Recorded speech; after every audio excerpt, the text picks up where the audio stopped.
Students, आप लोगों का दिसंबर महीने का असाइनमेंट है बैंक समाधान विवरण। अकाउंट्स का टॉपिक है ये। तो इसके अंतर्गत हम देखते हैं बैंक समाधान विवरण का आशय। बैंक पासबुक तथा रोकड़ बही दोनों में प्रत्येक लेन देन का लेखा किया जाता है, अतः उनके शेष का एक समान होना चाहिए। अथवा रोकड़ बही का डेबिट शेष बैंक पासबुक का क्रेडिट शेष के बराबर होना चाहिए, या बैंक पासबुक का डेबिट शेष रोकड़ बही के क्रेडिट शेष के बराबर होना चाहिए। किंतु व्यवहार में ऐसा होना नहीं पाया जाता कि दोनों शेष निश्चित तिथि में ही बराबर हो। यदि इस प्रकार का कोई अंतर पाया जाता है तो इसका मिलान करने के लिए जो हम लोग विवरण तैयार करते हैं उसको बैंक समाधान विवरण कहते हैं।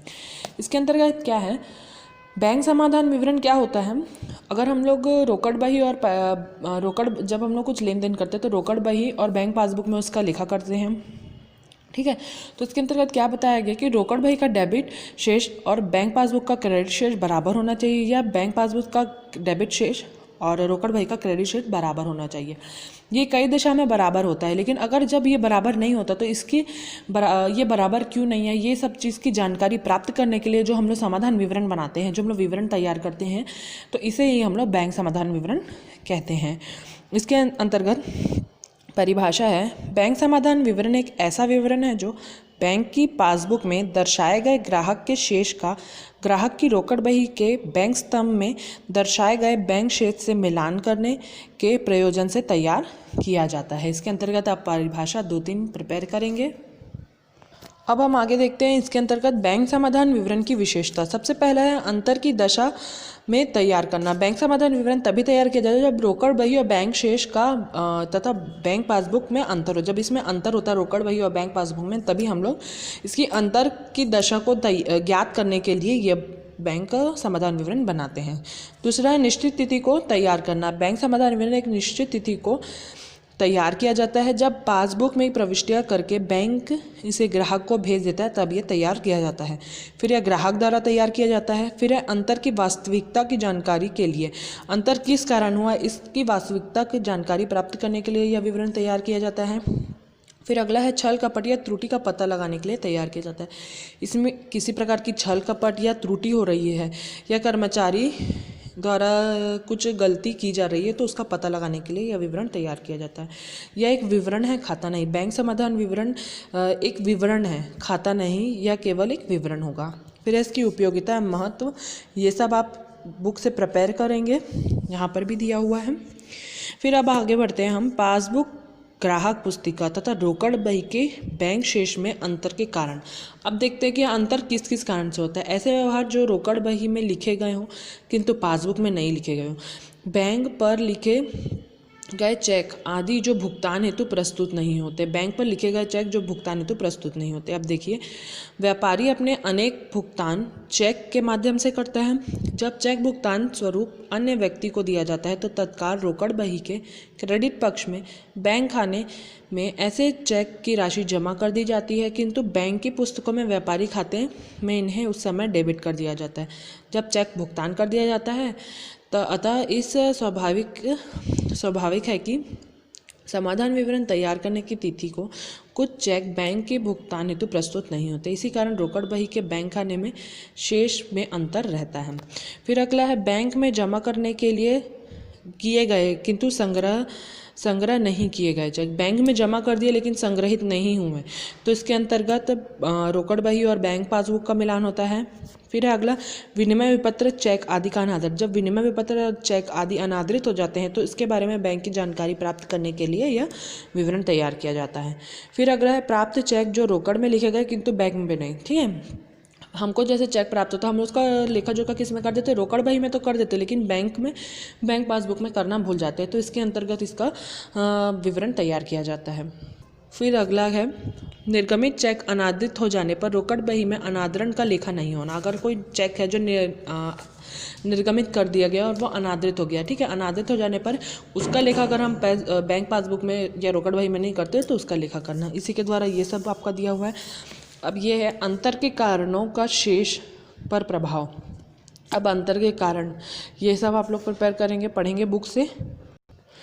बैंक समाधान विवरण कैसे तैयार करें। सर्वप्रथम किसी निश्चित तिथि को बैंक के पासबुक में की गई प्रविष्टियों का मिलान रोकड़ बही के बैंक खाने में की गई प्रविष्टियों से कर लेना चाहिए। जो प्रविष्टियां पासबुक और रोकड़ बही दोनों में दर्ज हो उन पर सही का चिन्ह लगा देना चाहिए। जिन प्रविष्टियों का सही चिन्ह नहीं लगे हों उन्हीं के कारण दोनों पुस्तकों में शेष अंतर रहता है, क्योंकि किसी प्रविष्टि को पासबुक में दर्ज किया जाता है तो रोकड़ बही में दर्ज नहीं किया जाता, या किसी प्रविष्टि को रोकड़ बही में दर्ज किया जाता है तो पासबुक में दर्ज नहीं किया जाता। इसको ध्यान रखने के लिए बैंक समाधान विवरण बनाया जाता है। फिर इसकी रीतियाँ दी हुई हैं।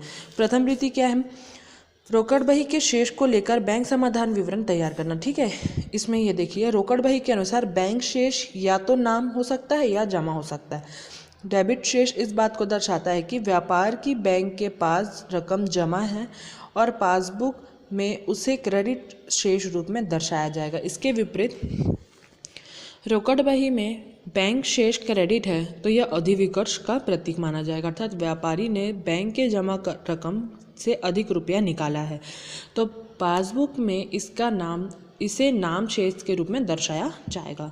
फिर इसके अंतर्गत यदि रोकड़ बही का नाम शेष हो तो उसके बारे में दिया क्या क्या मदें आएगी और क्या क्या मदें हम लोग माइनस करेंगे। तो देखिए, वे चेक जो लेनदारों को भुगतान तो निर्गमित किए गए, काटे गए थे या खींचे गए थे किंतु अभी तक भुगतान प्रस्तुत नहीं हुए, ये किस में आएगा, हमारा रोकड़ बही का नाम शेष यानी कि डेबिट शेष में।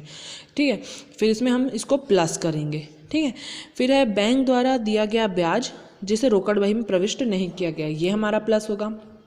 फिर है बैंक द्वारा संग्रहित ही विनियोग पर ब्याज, लाभांश, प्राप्य विपत्र की रकम जिनकी प्रविष्टियां रोकड़ बही में नहीं की गई, ये प्लस होगा हमारा। फिर है ग्राहकों द्वारा हमारे खाते में सीधा बैंक में जमा जिसकी प्रविष्टि रोकड़ बही में नहीं हुई, ये सब प्रविष्टियां हमारी प्लस होगी कब, जब यदि रोकड़ बही का नाम शेष हो। फिर इसमें क्या माइनस होगा, ऐसे चेक, ड्राफ्ट, विनिमय विपत्र आदि जिन्हें बैंक में संग्रह के लिए जमा किया गया था किंतु अभी तक संग्रहित नहीं हुए। ठीक है, बैंक व्यय, कमीशन, बैंक चार्ज, अधिविकर्ष पर ब्याज, ये सब माइनस होगा। अधिकृत होने की दशा में बैंक द्वारा सीधे किए गए भुगतान जिन्हें रोकड़ बही में नहीं लिखा गया था, ये माइनस होगा। फिर है बैंक से भुनाए गए विपत्र जो अनादित हो गए लेकिन रोकड़ बही में इसकी प्रविष्टि नहीं है, ये माइनस होगा। ठीक है, फिर सेकंड पॉइंट है पासबुक के शेष को लेकर बैंक समाधान विवरण। अगर पासबुक का शेष है तो हम लोग कैसे बनाएंगे, यदि पासबुक का क्रेडिट शेष है यानी कि व्यापारी की रकम बैंक में जमा हो तो इसमें क्या क्या प्लस होगा, जिन चेकों, बैंक ड्राफ्ट, विनिमय विपत्र आदि को बैंक के संग्रह के लिए भेजा गया था किंतु अभी तक उसे संग्रहित नहीं किया, ये हमारा प्लस होगा। और क्या, बैंक व्यय, कमीशन, बैंक प्रभार, अधिविकर्ष पर ब्याज, ये प्लस होगा। फिर बैंक से बनाए गए विपत्र अनादित हो गए लेकिन रोकड़ बही में इसकी प्रविष्टि नहीं हुई, ये प्लस होगा। माइनस क्या क्या होगा, वे चेक लेनदारों का भुगतान निर्गमित किए गए थे जिनका भुगतान प्रस्तुत नहीं हुआ, ये माइनस होगा। बैंक द्वारा किया गया ब्याज रोकड़ बही में प्रविष्ट नहीं हुआ है। बैंक द्वारा संग्रहित ब्याज, लाभांश, प्राप्त विपत्र जो रोकड़ बही में नहीं लिखा गया है। फिर है ग्राहक द्वारा सीधे खाते में जमा। तो ये आप सीधे तौर पे ये समझ लीजिए, रोकड़ बही में जो जोड़ा जाएगा वो पासबुक में घटाया जाएगा, जो इसमें घटाया जाएगा वो पासबुक में प्लस किया जाएगा।